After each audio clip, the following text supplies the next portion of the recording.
नमस्कार मु प्रवीण त्रिपाठी आपण मान देखुछंती हलचल 66 आगे नमस्कार आपण परिचय दियंतु आगे हूँ कोरापुट निर्वाचन मंडल विधायक रघुराम माछ स्टैंडिंग कमिटी 8 रे और विजिट चलछि वर्तमान जिला जिला गस्त चलछि मु वर्तमान आसी नवरंगपुर रे पहुंची एवं विभिन्न एससी एसटी डिपार्टमेंट रे 1975 मसीह आज पर्यंत गत दिन रे बहुत सरकार जाइछि कोन कार्य करिसंती एवं आज आमर आदिवासी पिला माने केमती खाउछंती आईटीडीए रो कोन काम चलीछि तार तदारक करबा तो सहित लेबर डिपार्टमेंट तो सहित ऑल एंटरप्राइजेस 24 टी कॉर्पोरेशन आपण ऑस्पेसी कोंतु ओसीसी कोंतु बा ओएफडीसी कोंतु ए भलिया हमर समस्त कॉर्पोरेशन ये आउ एमएसएमई ये चारिटी विभाग को नहीं स्टैंडिंग 8 कमिटी गठन होइछि ताको तदारक करी करी आसुचु देखुचु जे विकास एते दूर पहुंची नाही आदिवासी पिला आज भी पानिया डाली खाउछंती एवं आज भी तांकर शिक्षा क्षेत्र रे जो मेधा छात्र की बाहर कथा सेते परिमाण बाहर ना ताको लक्ष्य रखे आसुचु एवं ताको किभଳି भाबरे ए मनमाझी सरकार आमे आगु को बढ़ेबु एवं आमे आदिवासी उचित न्याय दियाजिवो मौलिक अधिकार रु सेमाने किभଳି वंचित हेबे नै ताको देखि आमे कमिटी माध्यम रिपोर्ट प्रदान करियो एवं से रिपोर्ट माध्यम रे यार कार्य सुनिश्चित आगु हबो ए कथा आमे चिंता करूचु एवं कमिटी माध्यम रिपोर्ट प्रदान करू आदिवासी जनजाति को लेके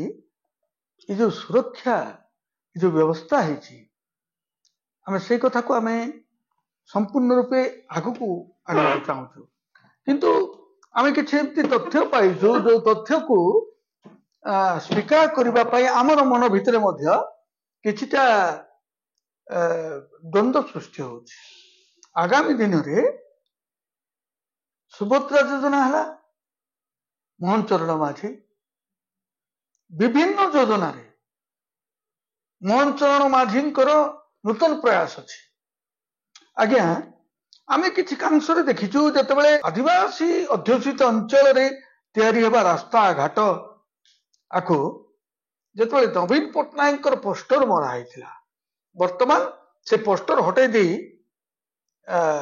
मोहन चरण माझी आउ नरेंद्र मोदी पोस्टर लगा प्रधानमंत्री ग्राम्य सड़क सुरक्षा योजना संपूर्ण रूपे डैमेज हो जाए ये जो रास्ता घाट कम दिन मध्य विजु जनता दल सरकार रे नष्ट हो जाए ताकू किपरि पुनरुद्धार करिवे आपण सरकार गत दिन रे जे हमर स्वर्गत वाजपेयी थिले से ए गाँ को रास्ता देवाई निष्पत्ति करी प्रधानमंत्री सड़क योजना हबार व्यवस्था करथिले किंतु गत 24 वर्ष देखिलु जे से रास्ता गुड़ाक जड़े अधिकारी द्वारा नियंत्रित होउथला जो द्वारा से काम गुड़ा निम्नमान होउथला 25 वर्ष निशा छाड़ी ने ये जो रास्ता घाट जो आपण माने आज दिन में विभिन्न प्रकार व्यवस्था उपरे आपण अनुध्यान करूछंती ताको की प्रकार भाव समाधान करिवे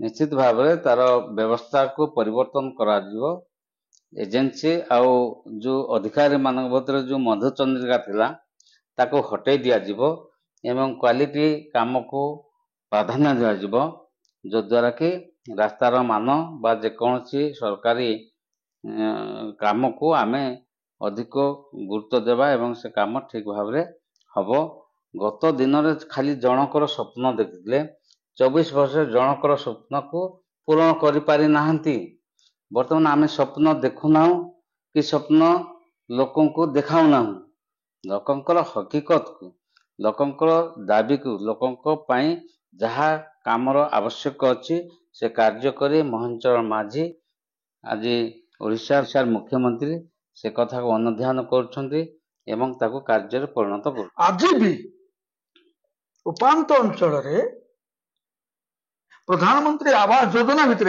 जो माने शामिल होती से दलाल ଆସି ସେମାନଙ୍କର ଘରର ପଇସା ସମ୍ପୂର୍ଣ୍ଣ ଲୁଟ୍ କରି ସେମାନଙ୍କର ଘର ଆଜି ପର୍ଯ୍ୟନ୍ତ କମ୍ପ୍ଲିଟ୍ ହେଇନି।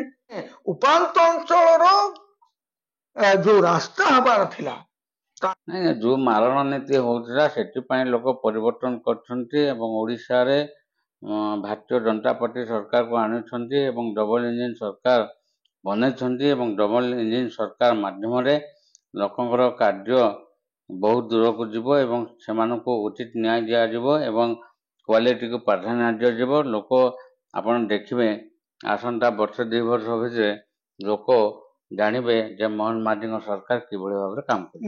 ଦେଖୁଛି ଯେ ଆପଣଙ୍କର ସରକାର ଭିତରେ ନୂତନ ଯୋଜନା ଅଛି, ନୂତନ ପ୍ରୟାସ ଅଛି, ନୂତନ ଇଚ୍ଛା ଅଛି।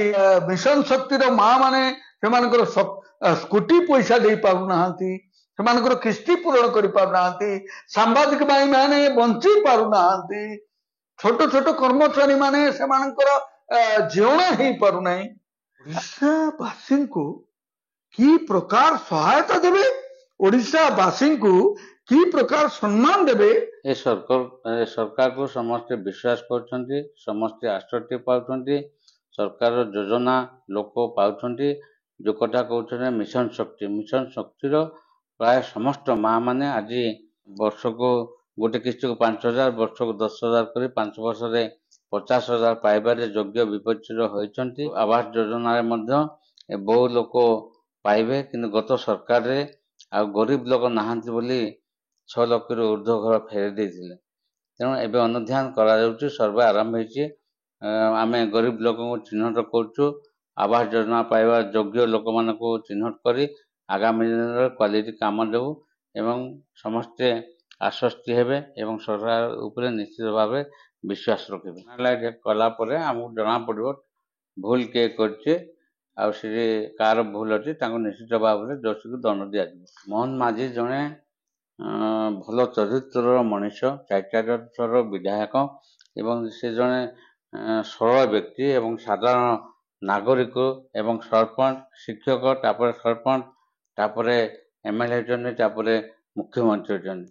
ଏ ଜୀବନ ଭିତରେ ତାଙ୍କର ସରଳତା, ତାଙ୍କର ନିଷ୍କପଟତା ଏବଂ ତାଙ୍କର ଯେଉଁ ଜଜମେଣ୍ଟ ଦେଉଛନ୍ତି ଲୋକଙ୍କ ପାଇଁ, ସେଟା ହେଉଛି ବହୁତ ବଡ଼ ମୂଲ୍ୟ। ହେଉଛି ଗୋଟେ ଦଳକୁ ବିଶ୍ୱାସ କରୁଛୁ, ଲୋକଙ୍କୁ ବିଶ୍ୱାସ କରୁଛୁ, ବିଶ୍ୱାସ ଭାବନା ହେଇକି ଆମକୁ ଲୋକ ଭୋଟ ଦେଇଛନ୍ତି। ଲୋକଙ୍କର ବିଶ୍ୱାସ ଆମ ଉପରେ ଅଛି, ଲୋକଙ୍କର ବିଶ୍ୱାସ ଆମେ ଜିତିବୁ ଏବଂ ଲୋକଙ୍କର କାମ କରିବୁ। ପ୍ରତ୍ୟେକ ଗ୍ରାମରେ, ପ୍ରତ୍ୟେକ ପଞ୍ଚାୟତରେ, ସହରରେ, ପ୍ରତ୍ୟେକ ଗଳି କନ୍ଦିରେ ବିକାଶ ହବ, ପାଠ ଏମିତି ହେବ ତ ନିଶ୍ଚିତ ବହୁତ ବଡ଼ ପଦକ୍ଷେପ। ସେ ଯେ ଗାଁରୁ ଆସିଛନ୍ତି, ଗାଁର ବିକାଶ ନହେଲେ ଓଡ଼ିଶାର ବିକାଶ ହେବ ନାହିଁ, ନହେଲେ ସେ ଭାରତ ବର୍ଷର ବିକାଶ ହେବ ନାହିଁ। ତାକୁ ଲକ୍ଷ୍ୟ ରଖି ଏହାକୁ ପଦକ୍ଷେପ ନେଇଛନ୍ତି ଆଉ ଦେଖିବେ ନିଶ୍ଚିତ ଭାବରେ ବିକାଶ ହେବ।